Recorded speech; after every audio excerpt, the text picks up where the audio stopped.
ডিউটির মায়েরে বাপ, এটা একটা ডিউটি হইলো, এটা একটা ডিউটি।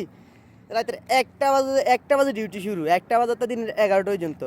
রাতের 1টা বাজে এটা হচ্ছে ঘুমের সময়, এটা আমি একটা গভীর ঘুমাই। আচ্ছা এ সময় ঘুমটা ভাঙ্গি ডিউটির মধ্যে আইতে মনে কইব।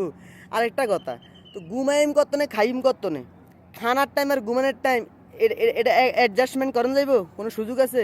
এর হয়তো দিনের 11টা বাজে ডিউটি শেষ, রুমে যাইতে মনে করেন 12টা 1টা বাজে যাইব। আচ্ছা ওই সময় কি ঘুমাইবো? ওই সময় এটা কি ঘুমাইনের সময়? একদম মানে এমন একটা ডিউটি দিছে, পুরা জীবনটা একদম ফতে ফতে করে দিছে।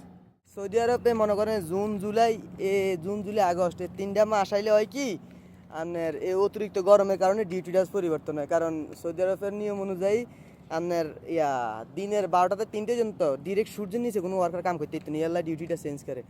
সবই ঠিক আছে, কিন্তু কত হয়েছে আমগো যে ডিউটিটা সেটা একদম হচ্ছে একটা ভয়ানক ডিউটি, একটা মর্মান্তিক ডিউটি। মানে এই ডিউটি যার কোয়ালো জোরে, তাও খানা ঘুম কিচ্ছু ঠিক থাকে না, একদম সব কিছু এলোমেলো হয়ে যায়, পুরো রুটিন দিয়ে এলোমেলো হয়ে যায়। তার মতন এরমা ফোরা কপাল কার, যার এরমা ডিউটি হচ্ছে রাতের 1টা 2টা, রাতের 1টা 2টা দিনের 11টা 12টা পর্যন্ত, তার একটা হাত তোলেন।